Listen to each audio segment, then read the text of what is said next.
दुनिया में ना इस वक्त दो बहुत बड़े इश्यूज हैं। एक है अदम मसावात, यानी कि अमीर अमीर से अमीरतर और गरीब गरीब से गरीबतर होता जा रहा है, और साथ एक अदम बर्दाश्त भी है। ये दोनों रवैये अमेरिका में एक रिसेंटली इंसिडेंट हुआ, उसमें हमें नजर आए। एक हेल्थ इंश्योरेंस कंपनी के सीईओ को एक नौजवान ने, 26 साल नौजवान ने मुबैना तौर पर गोली मारकर कत्ल कर दिया। अब वहां पर मामला ये है अमेरिका के अंदर कि इंश्योरेंस कवर्ड होती है तो अस्पताल ट्रीट करते हैं, डॉक्टर्स ट्रीटमेंट देते हैं, और ये जो मामला हुआ इसके ऊपर हमें अमेरिकी सोसाइटी बटी हुई नजर आ रही है। एक तरफ जो हेल्थ इंश्योरेंस वर्कर्स हैं उन्होंने अपने अदम तहफ़्फ़ुज़ का इजहार किया है कि इस तरह से मामला चलेगा, यूं दिन दहाड़े गोलियां चलेंगी तो फिर हम क्या करेंगे। और दूसरी तरफ शहरी हैं अमेरिका के अंदर जो इस कातिल, मुबैना कातिल जिस पर अभी ये जुर्म साबित होना है लेकिन काफी सारे सबूत इकट्ठे हो गए, वो उसके हक में खड़े हो गए हैं कि ये इंश्योरेंस कंपनियां तो बड़े बड़े वकील करके छूट जाती हैं, या बड़ी बड़ी कंपनीज जो हैं ये बड़े बड़े वकला करके और अदालतों से अपने खिलाफ फैसला नहीं आने देते, तो हम पैसे इकट्ठे करेंगे। अमेरिका में शहरी पैसे इकट्ठे कर रहे हैं कि जनाब हम इस मुबैना कातिल के वकला अरेंज करने के लिए ये रकम इकट्ठी कर रहे हैं। अब ये अदम मसावात का मामला और अदम बर्दाश्त का मामला पाकिस्तान में भी है, लेकिन पहले अमेरिका वाले मामले की बात कर देते हैं। हमारे साथ बुरहान फवाद मसूद साहब मौजूद हैं, हमें मुकीम हैं और जर्नलिस्ट हैं। Thank you very much Burhan, आप समझते भी हैं इस सब मामले को, जिस तरह से इंश्योरेंस सिस्टम वहाँ पे चलता है। तो इसमें ये अदम मसावात का कितना रोल है, यानी कि अमीर, बहुत अमीर और गरीब, और ये इंश्योरेंस कंपनी के मालिक को कत्ल कर देना, क्या मोटिव अमेरिकी मीडिया में इस वक्त रिपोर्ट हो रहा है, क्या मोटिव क्या था इस कातिल का, अभी तक किस नतीजे पर वहां पे इन्वेस्टिगेशंस पहुंची है? जी देखिए बाजवा साहब, इसको हम इस तरह से देख सकते हैं कि अमेरिका का जो हेल्थ केयर सिस्टम है इसको बहुत ही एक पेचीदा हेल्थ केयर सिस्टम के तौर पे जाना जाता है। इसमें अमीरों के लिए एक अलग हेल्थ केयर सिस्टम है और गुरबा के लिए एक अलग हेल्थ केयर सिस्टम है। गुरबा में भी मैं अगर बात करूं तो जो अफराद जो मुतवस्सित तबके से ताल्लुक रखने वाले अफराद हैं उनके लिए हेल्थ केयर सिस्टम जो है एक इंतहाई महंगा जो है वो बर्दाश्त करने के लिए या उनके एक्सपेंस के लिए साबित होता है। अब इस जो नौजवान ने जो कहा जा रहा है और जो अभी तक के शवाहिद सामने आए हैं, इनकी कोई कमर के मसाइल थे, कोई कमर की तकलीफ का मसाइल था जिसकी इन्होंने सर्जरी कराई और उसको लेके ये अपनी इंश्योरेंस से नाला थे, और उसी वजह से इन्होंने ऐसे ग्रुप्स में जाके अपनी फ्रस्ट्रेशन का इजहार भी किया, अपनी राय का इजहार भी किया, और इंतहाई नागजीर कदम उठाने पे ये मजबूर हुए। और अब अमेरिका में इनके बारे में हमदर्दी क्यों पाई जाती है, जिसकी बुनियादी वजह यह है कि अमेरिका में जो कमर्शियल हेल्थ केयर सिस्टम है उसको हमेशा से एक आम शहरी के जो है मुखालिफ के तौर पे समझा गया है, क्योंकि ये बहुत सी आपके ट्रीटमेंट प्लान्स को डिनाई कर देता है, ये बहुत सी अद्वियात को डिनाई कर देता है, और इससे काफी सफर होता है उन पेशेंट्स को जो उस इलाज के हकीकत में मुस्तहिक और हकदार होते हैं।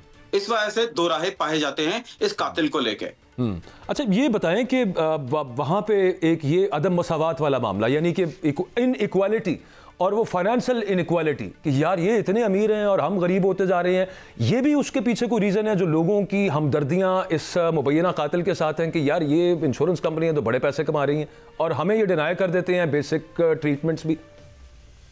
जी आपकी बात बिल्कुल ठीक है। आप अगर देखें तो जो यूनाइटेड हेल्थ केयर का जो सीईओ थे वो एक इन्वेस्टर कॉन्फ्रेंस में शिरकत के लिए न्यूयॉर्क आए थे।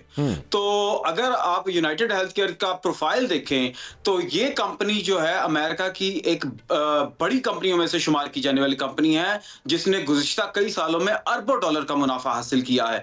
और यही एक वजह है, ना सिर्फ यूनाइटेड हेल्थ केयर बल्कि दूसरी इंश्योरेंस कंपनियां भी ये साल बहुत ज्यादा मुनाफेतर हासिल कर रही, मुनाफा हासिल कर रही हैं, जबकि दूसरी तरफ जो आम मुतवस्सित तबका है उनके हालात में कोई खातिर बेहतरी नहीं आती। ये एक बुनियादी वजह है जिस वजह से एक अदम मसावात का जो है एक एहसास होता है वहां पे रहने वाले लोगों को, और लोगों की हमदर्दी, ना सिर्फ लोगों की हमदर्दी बल्कि कई उमरा की हमदर्दी भी जो है वो मुतवस्सित तबके से होती है, और वो इसको कॉर्पोरेट ग्रीड का नाम देते हैं, जहां पे इन्वेस्टर और ये हेल्थ केयर कंपनियों की अपनी लॉबी, अपनी मोनोपोली है, जिसमें ये मुख्तलिफ लॉबीज को यूज करके ऐसे कवानीन के लिए जो है कांग्रेस और सेनेट में जोर लगाते हैं, जिससे जो है इनके मुनाफे को जो है वो कोई हद ना, और ये इनका जो है वो एक सक्सेस स्टोरी जो है वो कामयाब रहे। बुरहान साहब, जो आप फरमा रहे हैं, हमें तो इत्तला ये है कि अमेरिका में हर सदारती या हो, सेनेट का हो, कांग्रेस का इलेक्शन हो, उसमें हेल्थ सिस्टम एक इंतखाबी नारे के तौर पर पेश किया जाता है और उस पर करोड़ों रुपए जो हैं वो अरबों डॉलर जो है वो खर्च होते हैं। मैं आपसे पूछना ये चाहता हूं कि इस कत्ल के बाद अमरीकी जो अवाम है, यानी आप ये कहना चाह रहे हैं कि हेल्थ केयर सिस्टम से बिल्कुल मुतमईन नहीं है अमेरिका के साथ, और ये जो कत्ल हुआ है ये बिल्कुल आप भी उसी तरह जिस तरह बाकी अमरीकी अवाम नारेबाजी कर रही है? क्या ये आप आसान ज़बान में मुझे समझा रहे हैं? नहीं, ऐसा नहीं है। देखिए, मैं सिर्फ आपको बता रहा हूं कि अवाम की एक अवाम का एक तबका है जो इस कातिल के लिए हमदर्दी जाहिर कर रहा है, जिन्होंने इसके लिए एक ऑनलाइन कैंपेन भी शुरू की है जिसमें उन्होंने हजारों डॉलर को इकट्ठा करने की मुहिम स्टार्ट की है। लेकिन अमेरिका को बेसिकली अगर वहां पे कैसा भी हेल्थ केयर का कितना भी बड़ा सिस्टम ऐसा है जो मुनाफा कमा रहा है लेकिन कानून से कोई बालासर नहीं है, अगर इस लड़के ने कोई काम गैर कानूनी किया है, इसने किसी की जान ली है, तो this is not the right way. आप इस तरह नहीं कर सकते और इसको उसके किए की सजा मिलनी है। हाँ जी, उसके लिए सिंपैथीज है, लोगों की सिंपैथी है, क्योंकि लोग बेसिकली वहां के हेल्थ केयर सिस्टम जो इंश्योरेंस सिस्टम है उससे लोग नाला हैं, इसलिए उस सिंपैथी उस हमदर्दी की वजह से इसके साथ हमदर्दी की जा रही है। लेकिन मेरे ख्याल में वहां पे जो ज्यादातर लोगों की राय है वो ये नहीं है कि ये एक हमदर्द है या एक मसीहा है, वहां पे ज्यादातर लोगों की ये भी राय है कि क्विकली सिर्फ अदम बर्दाश्त की जो बात है, ये जो रवैया अमेरिका में डोनाल्ड ट्रंप के साथ जिसको मंसूब किया जाता है, जो बढ़ा भी है परवान भी चढ़ा है, उसके साथ आप इसका कोई कनेक्शन देखते हैं? जी बिल्कुल। हमारे जो रवां साल जो इंतखाबात हुए हैं उसमें एक अदम बर्दाश्त को बहुत ही खौफनाक किस्म का पहलू सामने आया है, और मेरे ख्याल से अमेरिका की मुतअद्दिद एजेंसियां और कानूनी जो है लॉ इन्फोर्समेंट वो इसके ऊपर बिल्कुल काम कर रहे हैं, और मेरे ख्याल में ये एक ऐसा पहलू है जिसके ऊपर अमेरिकी इंतजामिया आने वाले दिनों में बहुत गौर और बहुत आपको इकदाम होते हुए नजर आएंगे। परेशान भी है। बहुत शुक्रिया, thank you very much Burhan Fawad हमारे साथ मौजूद थे। बट साहब, अब ये जो अदम मसावात, इन इक्वालिटी, यार तुम अमीर से अमीर होते जा रहे हो, मेरी हालत और पतली होती जा रही है, ये अमेरिका में भी है, हमारे यहाँ पे भी है, इसी वजह से हम इस टॉपिक को भी डिस्कस कर रहे थे। फिर अदम बर्दाश्त, एक दूसरे की बात ना सुनना और फिर इस लिमिट तक चले जाना कि जान ले लें आप किसी की। यार बाजवा साहब, जब भी आप किसी का हक जो है वो छीनने की कोशिश करते हैं और उसको दीवार के साथ लगा देते हैं, तो फिर बॉल जब आप दीवार पर मारते हैं तो उसी स्पीड से वो वापस आता है। सही। ये कत्ल हो गया है। लेकिन बात ये है कि अगर आप हमारे मुल्क में भी देखें तो हमारा मेडिकल का सिस्टम भी जो है, हेल्थ सिस्टम हमारा, वो इतना हेल्थ सिस्टम या मेडिकल सिस्टम इतना जो है वो 100% उसकी तारीफ नहीं की जा सकती।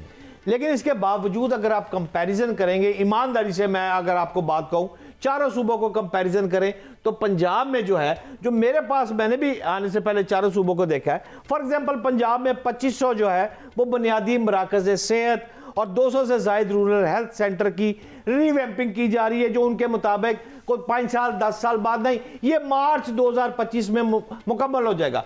बस हम कैंसर हॉस्पिटल जो है वो बना रहे हैं, नवाज शरीफ कैंसर हॉस्पिटल, जो ऑलरेडी सारी चीजें बना रहे हैं हुजूरे वाला। लेकिन सवाल ये है कि सख्ती चाहिए इस वक्त, वो सख्ती जो शहबाज शरीफ किया करता था, हॉस्पिटलों में जाके छापे मारता था। माजरत, मैं आपके साथ इस वजह से एग्री नहीं करता। देखें, अभी जैसे हम अमेरिका के हेल्थ सिस्टम की बात कर रहे थे तो हम क्या बात कर रहे थे, इंश्योरेंस कंपनीज की, उनका जरा डिफरेंट है, और फिर ये कमर्शियल इंश्योरेंस कंपनीज है।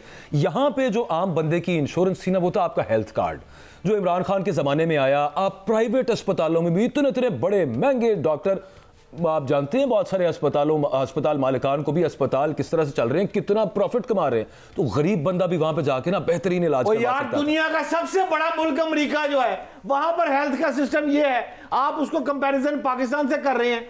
तो जितना अच्छा था, थोड़ा बहुत भी सही, उसको भी आपने खत्म कर दिया। मसाइल खत्म नहीं हो सकते बाजवा साहब। आप पंजाब की बात कर, बेहतर हो सकते हैं, डे बाय डे बेहतर करने चाहिए। बिल्कुल ठीक है। ये चारों सूबों की जिम्मेदारी है, चारों वजीर आला की जिम्मेदारी है कि वो डे बाय डे बेहतर करें। तो बट साहब, आगे चलना था ना, उसमें आगे यूं चलना था कि वो जो पिछली हुकूमत ने, तहरीक इंसाफ की हुकूमत पंजाब में, जिसपे बुज़दार साहब बड़ी तनकीद होती थी, लेकिन वो जो हेल्थ सिस्टम यहाँ पे आया, हेल्थ कार्ड वाला, उसको और बेहतर किया जाता, मुबादा वो बंद कर दिया। अच्छा, वो जुलाई का महीना था, इसी साल जुलाई, अब कितने 6 महीने हो गए तकरीबन, कि मरियम साहिबा ने ऐलान किया था कि ग्रैंड हेल्थ स्कीम हम लेके आ रहे हैं।